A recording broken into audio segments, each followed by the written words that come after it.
కారణం ఏంటి? ఎందుకు చనిపోతున్నారు? అసలు ఇది అట్లీస్ట్ కనీసం దీని డిజీజ్ కన్ఫర్మేషన్ కానీ ఇంకా ఎందుకు దీని కాజెస్ కానీ ఇంకా కూడా ఫైండ్ అవుట్ చేయనటువంటి పరిస్థితుల్లో ఈరోజు వాళ్ళు పనిచేస్తూ ఉన్నారు. ఈ ప్రభుత్వాన్ని మేము ప్రశ్నిస్తూ ఉన్నాము. దీని మీద ఏంటి మీ యాక్షన్? దీని మీద ఏం చేస్తున్నారు మీరు? చంద్రబాబు నాయుడు గారు అంటున్నారు కదా, 120 ఏళ్ళు బతికించడం కాదు, 45 సంవత్సరాల కన్నా బిలో ఉన్నటువంటి వాళ్ళు 40 మంది చనిపోయి ఉన్నారు. దీన్ని చూడండి ఫస్ట్. దీనికి సమాధానం చెప్పండి, మాటలు కాదు. ఈ ప్రజల్ని కాపాడండి, ఈ ప్రజల ప్రాణాలని కాపాడండి. నేను ఒక్కటే చెప్తా ఉన్నాను, అనేక సమస్యలు, ప్రజలు అనేక ఇబ్బందులు పడతా ఉన్నారు.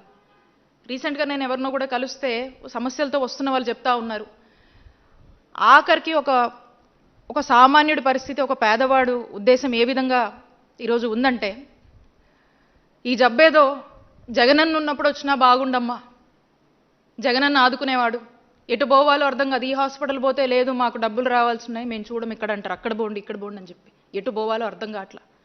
ఆఖరికి ఉన్న ఆస్తులు అమ్ముకొని అప్పులు చేసి ఈరోజు వైద్యం చేయించుకునేటువంటి పరిస్థితి.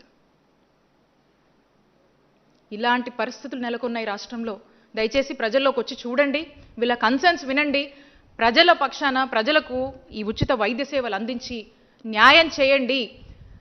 మా జగనన్న చేసినటువంటి న్యాయం మీరు చేయండి.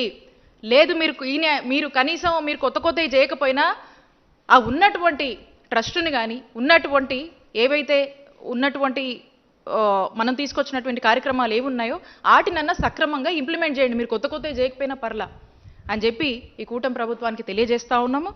మళ్ళీ కూడా స్పష్టం చేస్తుంది ఒకటే, మా నాయకుడు జగన్మోహన్ రెడ్డి గారు స్పష్టంగా చెప్పారు, వైఎస్ఆర్ కాంగ్రెస్ పార్టీ ప్రజల పక్షాన ఒకటే కోరుతా ఉంది, మేము తీసుకొచ్చిన ఏ రిఫార్మ్స్ అయినా, మేము తీసుకొచ్చినటువంటి గవర్నమెంట్ మెడికల్ కాలేజ్ కానీ ఈ ఆరోగ్యశ్రీ ట్రస్ట్ మోడల్ కానీ మేము ఏవైతే ఇవి తీసుకొచ్చాం ఇవి గొప్పగా అమలు చేశామో వీటికి అగేన్స్ట్గా వెళ్ళి దీన్ని ప్రైవేటైజేషన్ అనే పేరు పెట్టి దీంట్లో మీరు బిజినెస్ వెతుక్కుంటున్నారో, దీని ద్వారా మీరు ఏదైతే స్కామ్ చేయాలనుకుంటున్నారో, దీని ద్వారా ప్రజల ఆరోగ్యాన్ని పనంగా పెట్టి సొమ్ము చేసుకోవాలనుకుంటున్నారో ఇది కరెక్ట్ కాదు. రేపు మా వైఎస్ఆర్ కాంగ్రెస్ పార్టీ మా జగనన్న ప్రభుత్వం అధికారంలోకి వచ్చాక ఖచ్చితంగా కూడా ఈ ప్రైవేటైజేషన్లో మీరు